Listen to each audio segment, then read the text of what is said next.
1.5 days of COBIT sessions. I'm sure this would have appeared somewhere in the COBIT. BITA, B-I-T-A. Let me give you a clue. B stands for business. A stands for alignment. Business IT alignment, right? And that was the first principle where we talked about what's the goals cascade.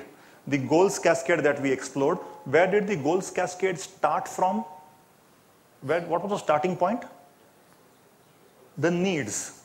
Stakeholder needs. And the stakeholder needs were translated to what? Enterprise goals. Absolutely right. And the enterprise goals further has to be mapped to what? IT goals. IT goals further get mapped to IT processes, and the IT processes are further driving the enablers. IT process is one of the enablers, and there are enablers which are helping us to achieve the IT goals. Now, in this structure, if you see, there is a one-to-many relationship, which means a given need may map to more than one enterprise goals. A given enterprise goal would map to more than one IT goals, IT-related goals. And the IT-related goals can be achieved through multiple enablers. Is it making sense so far? We talked about 7 enablers in COBIT, and one of the 7 enablers was processes. Now, because at this stage, COBIT, I'm just trying to see why the need for integration exists. Because at this stage, we have guidance on only processes. The other enablers, what do you do about them? You still need skills, you still need culture, policies, which means you, by design, have to go to other frameworks to look for guidance on the other enablers.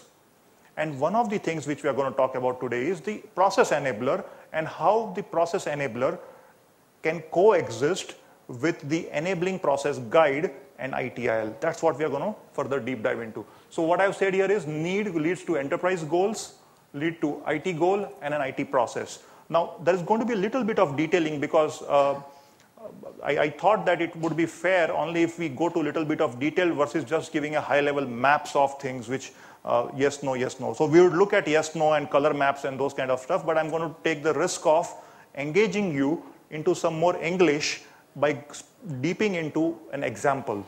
Okay? And wherever you feel you are lost or something, just put up your hand and I will make sure that we are all aligned again. Yeah? So I have picked up one stakeholder need out of the many stakeholder needs which COBIT has listed. The stakeholder need is, did I address all IT related risks? Had the bank, which we talked about, asked this question and done something about it, possibly that could have been prevented. Keep relating it to the example of the bank which I talked about, the outage, and the key question on our mind, could we have used good practices to prevent an incident or at least reduce the probability of an incident of that magnitude happening? Okay? So had IT risk been addressed, the probability would have reduced and possibly the impact may also have been reduced. This needs can be mapped to an enterprise goal, and COBIT gives it to you as a ready matrix. So all that we need to do is look at the needs checklist, which Rafiq had shown about how do you look at that and map it to. So once you know what your needs are, stakeholder needs are, you can map them to relevant enterprise goals. Okay? Once you have mapped, I've picked up one of the goals. Keep in mind, wherever I'm showing something, it's just an illustration. There could be multiple goals which you can map to. I'm just keeping it simple out here. So did I address all IT related risks? Maps to the enterprise goal number 3, which is manage business risk safeguarding of assets. I'm further translating it to some goals need measurement. Did I achieve, not achieve? So there are metrics which we have, and some of the metrics we have is ratio of significant incidents that were not identified in risk assessment versus the total incidents. That gives us a measure on how good, bad, ugly are we with respect to achievement of our enterprise goal. So this need would be fulfilled if the goals related to it are fulfilled, and the achievement of this goal is through metrics that you measure and you know how close or far are you from the achievement of the goal. Are you with me so far? Great. Another metric is frequency of update of risk profile. So how frequently are you doing your risk checks? Now these are on the enterprise business side of it. This map to IT related goal, managed IT related business risk. So the enterprise goal maps to IT related goal. Make sense? Yeah. IT related goal, I've just given an example that one enterprise goal can be supported by multiple IT related goal. It does not have to be a one-to-one mapping. It can be multiple. So I have one enterprise goal and it could be supported by multiple IT related goals. So that's what we are saying, that security of information and competent and motivated business and IT personnel, all of them support my goal, manage business risk. So if I have to manage business risk, I need to take care of these three IT related goals. These are further made measurable through metrics. And if you look at the metric numbers, we are saying number of significant IT related incidents that were not identified in risk assessment. Oh, that sounds very similar to what we saw in the enterprise goal metric. Percentage of enterprise risk assessments including IT related risks. So enterprise, the business would be doing risk. So bank would anyways be doing a lot of risk assessments. But in how many of them do we include IT related risks? That's the metric here. So these numbers would start throwing indicators to the stakeholders, to the management, that are we doing good governance and management? Are we in control of what we want to do? The IT process now, one of the IT process, now there could be many, related to supporting this goal is manage changes. So we are doing a top-down approach here. We have moved from the need to goal to IT goal. To that we are mapping an IT process. And there could be multiple IT processes supporting a given IT goal. Multiple processes supporting a single goal. That's possible. I've just picked up one for sake of simplicity. So manage changes is the IT process. This process should have a purpose. Why do we do a process? We do a process because there is a purpose which we want to achieve.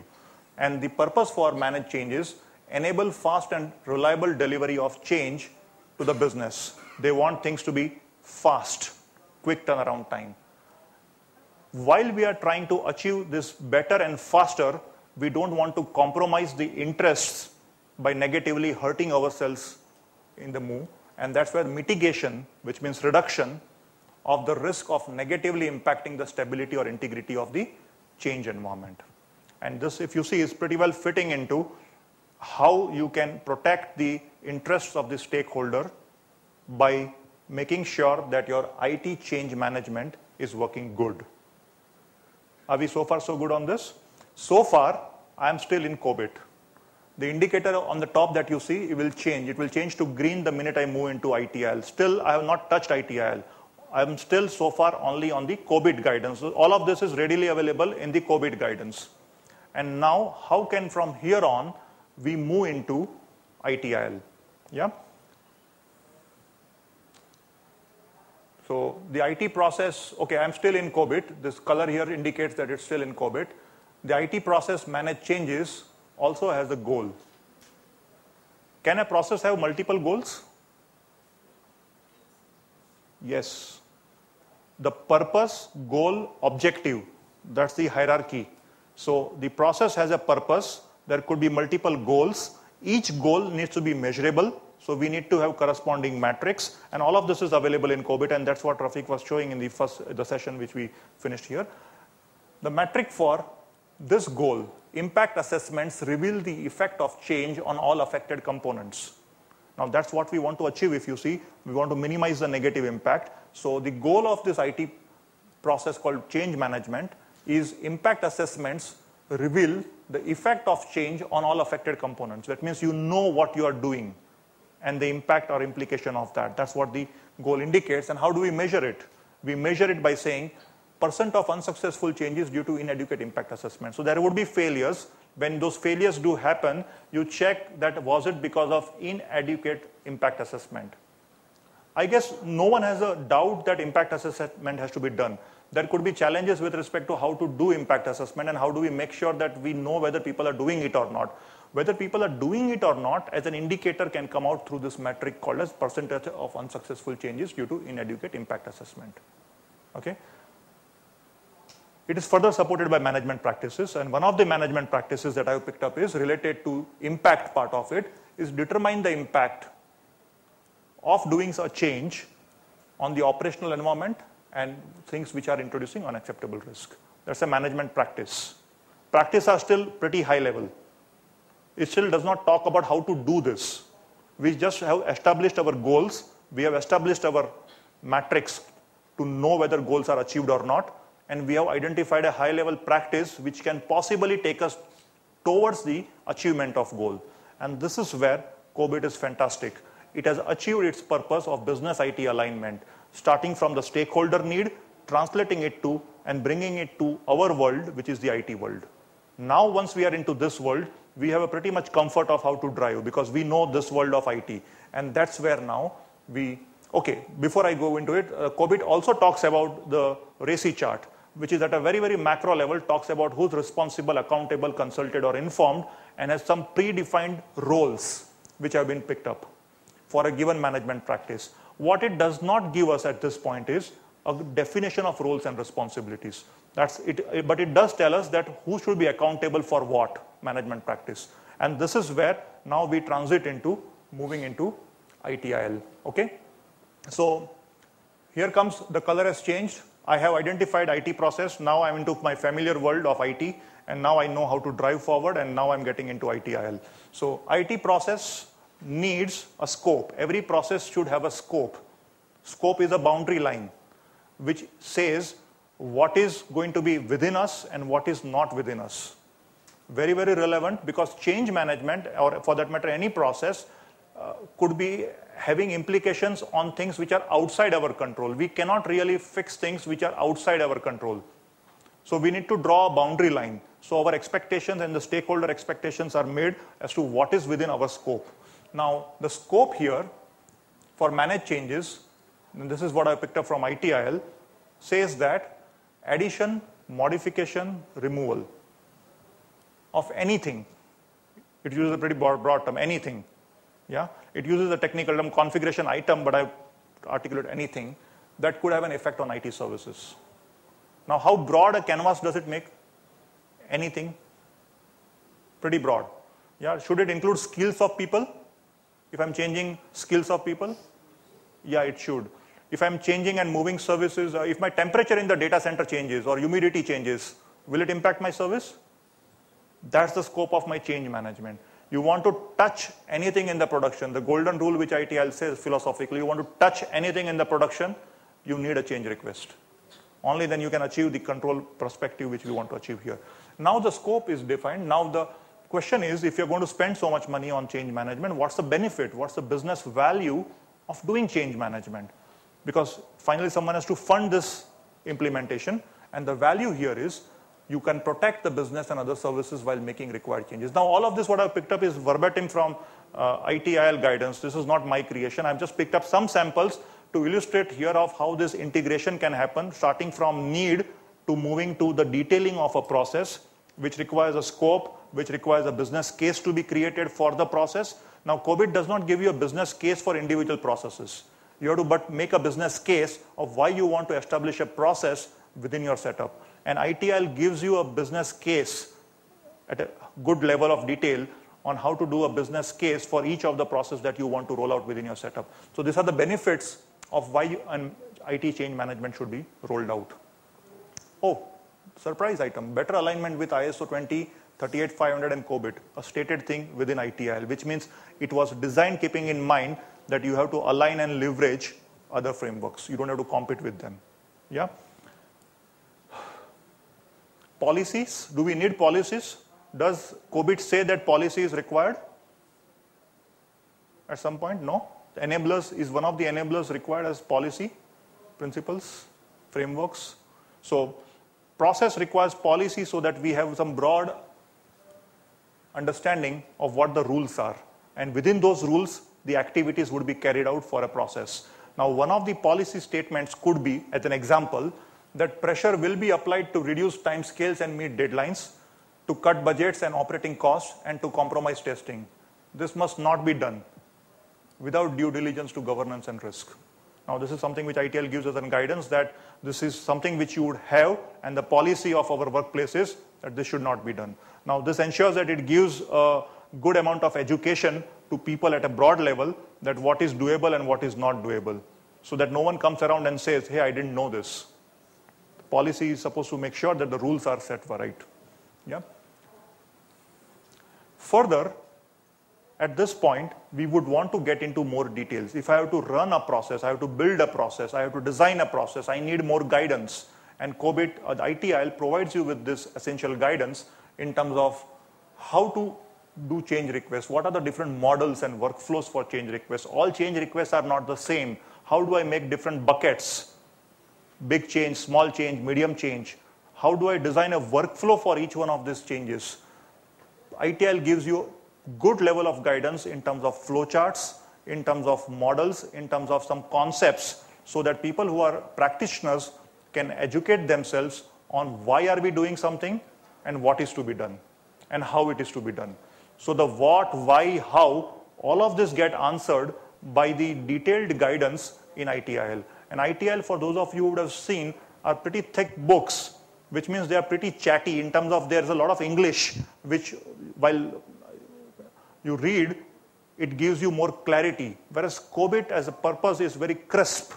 It's something which gives you crisp and quick detail, and if you're already on top of things, you know how to navigate things. But if you're a practitioner and you want to take it forward to reality, you need more guidance, you need more education, and ITIL provides you with those by giving good diagrams, good examples, good scenarios of what it means. It's pretty English which is readable, it's English which is explanation, some things which anyone who wants to educate would require as a practitioner.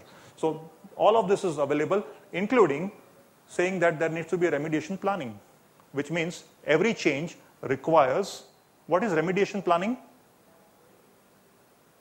Remediation? Okay. Any other guesses? You're right, or you're on the track? What do we call it in our normal lingo when we talk of change requests? Backout plan, that's right. A backout plan or rollback plan. Now think of it. If this good practice would have been implemented, could that thing have been prevented? Things do go wrong. I mean, that's what the nature is. There is always going to be a probability of failure. But if you have thought of how a rollback is going to happen and have implemented this practice, possibly that prevention could have happened. The outage definitely would not have been for 10 days. If someone would have thought of how to roll back before approving and moving ahead into a change. Is it making sense so far? And this is given in pretty much detail on this, saying that remediation planning should be done and what is the meaning of it and how and why part of it.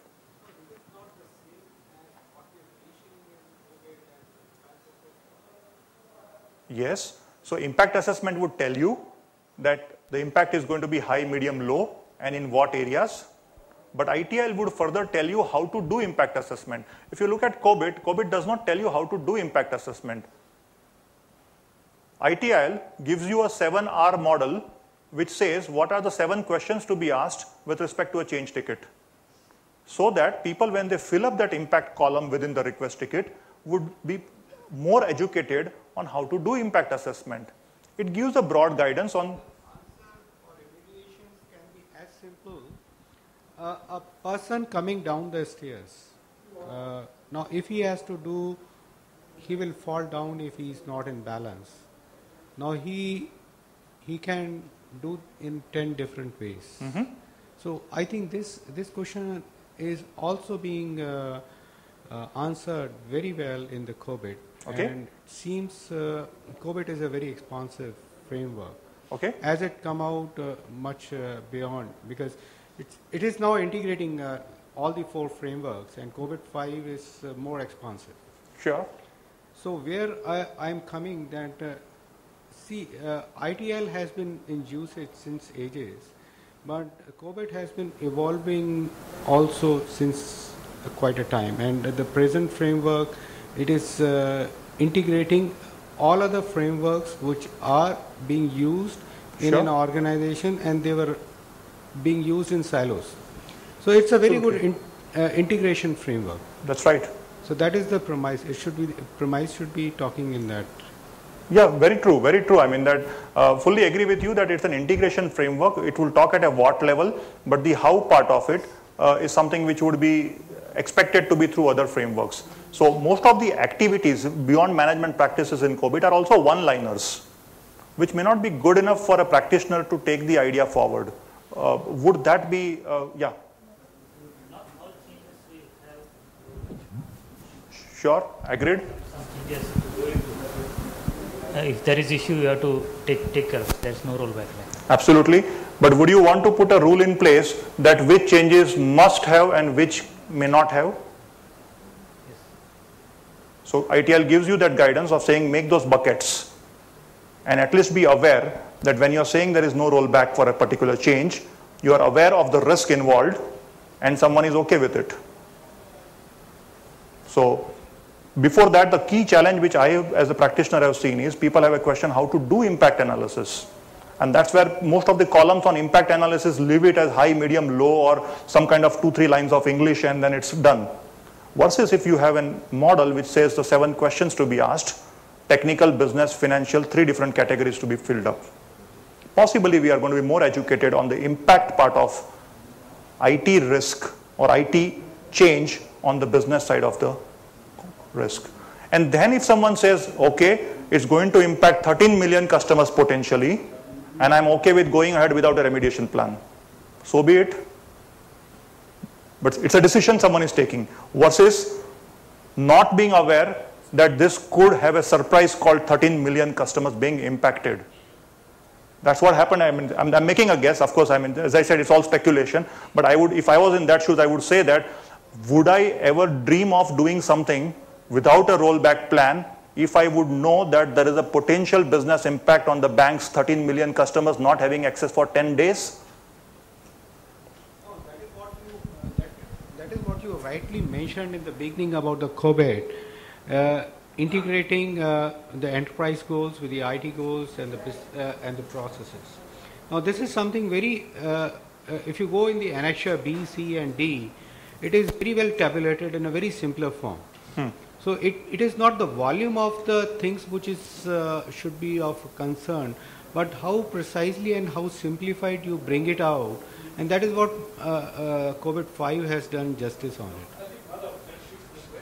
I think Rajiv is completely 100% clear that COBIT at a macro level gives the what, and IT at a detail level gives the how. Okay, I think if we keep that principle, we can move on. Yeah. Because there is no use of discussing that. There is no framework which is self-contained, contains everything. Okay? That's right. There has been a lot of debate that if you have COBIT, you don't need anything else. No, I think it's definitely not true. You can use COBIT. Under that, you can, depending on the level of detailing, you can use any other framework. And you are completely going the right premise that we need to go on what you're going. Okay? Yeah. And in fact, COBIT itself suggests that COBIT goes up to the activity level. For detailed activities, please follow other frameworks which are much more detailed, much more talking about the how part and Right. not the what part. Absolutely. So, I mean, just to set the communication right, I mean, we are nowhere saying that COBIT does not have something which ITIL has in terms of content part of it. It's a level of detailing which is what is bringing value of bringing both together, and depending on who you are. If you are a senior person who's mature in the organization, you don't need the English which ITIL possibly gives. You don't need that level of detail. But if you are a practitioner, you possibly need more guidance on how to do things which COBIT talks about. And that's where ITIL adds a value. And I'm going to soon show what's the kind of detailing which ITIL possibly can be used to integrate with COBIT and coexist and make a better environment at the workplace. Yeah, so with remediation planning, I've just highlighted that this could have potentially reduced the impact on the outage which we saw as an example. Now comes the beauty of ITIL, where it further adds meat into the framework. It says that there are activities, and a lot of these activities map completely to the COBIT activities, and it further gives you a workflow, a process flow chart. Now, would people like to have a process flowchart when you want to roll out something? Answer is, I mean, yes, it would definitely help people to know where they are in the overall scheme of things and how the potential workflow happens. This does not mean ITIL is prescriptive. No, ITIL says at every point in time that this is a guidance and you need to make your own workflow, but you need a starting point. And that starting point is what ITIL gives you in terms of flowcharts. And you're free to design it, redesign it, and use it the way you want to. but it gives you something better than starting a flowchart on a blank sheet. Yeah. So, okay. So this is where we move forward. This is a workflow part of it. So the IT process, we have added some meat into it by giving the scope, policy, activities, and flowcharts. It further tells you some examples. It gives further examples. Now, examples are required if as practitioners we need clues on how to do something. It says all change requests are not the same. There could be different change requests. When you're carrying out a change request in operations for doing a user access, that's not equal to something like a project change proposal. So what are the different types of changes that can potentially be seen in an IT setup? Which all life cycle phases do they touch upon? Some guidance has been provided. Now this is not something which you're going to put into your process document, but this is something which a practitioner who's going about doing things would definitely be able to visualize that all changes are not the same. Yeah.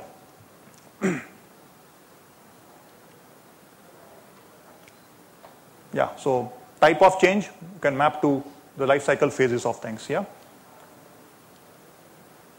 It further goes about talking about critical success factors. Critical success factors are those things which have to happen right if your process is to succeed.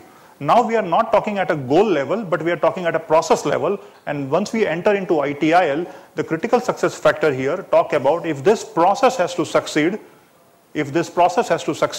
what are the things which have to happen right? And how do we know whether they are happening right or not? Both are the questions which have to be answered. So what are the things which have to happen right are the CSFs, and each CSF is further supported by a KPI, a key performance indicator. This would give you a relatively lower down view into what's the health of your process. Yeah. So reduction in the number of disruptions to services caused by inaccurate impact assessment. Sounds very similar in English, but this is now we are going at a process level. Increase in change success rate. Now these are the kind of numbers which would tell us how healthy is our change management process. And hence we can again do an upward mapping to saying that how close are we to meeting the stakeholders' need. And we have a quantitative way of mapping upwards. Roll it up into knowing what the risk on stakeholder value is. So of course there are some more further guidance given on how to define a formula for things. So putting it all together now, are we so far so good into it? Yeah. Now a lot of details is what I have been getting into. I'm just trying to put everything into a snapshot now, saying that how the COBIT and ITIL integration can happen by converting the stakeholder needs. That's where we started with. We converted it to goals. We supported it with metric. We converted this, mapped this to IT related goals. This IT related goal we further supported through metrics. Quantitative approach throughout so far. We mapped this goal to the processes, and this could be multiple processes. And we mapped this process, the process goal and metric is what we have. So we know how close are we to success on the process by looking at the goals and the individual metrics of the goals. This is again a one-to-one mapping, that is goals and metrics. Yeah. We further went into CSF, which are critical success factors for the process, and supported again with metric. Would it be good to have a nice dashboard like this, which is defined top-down, it is defined top-down, and it is populated bottom-up?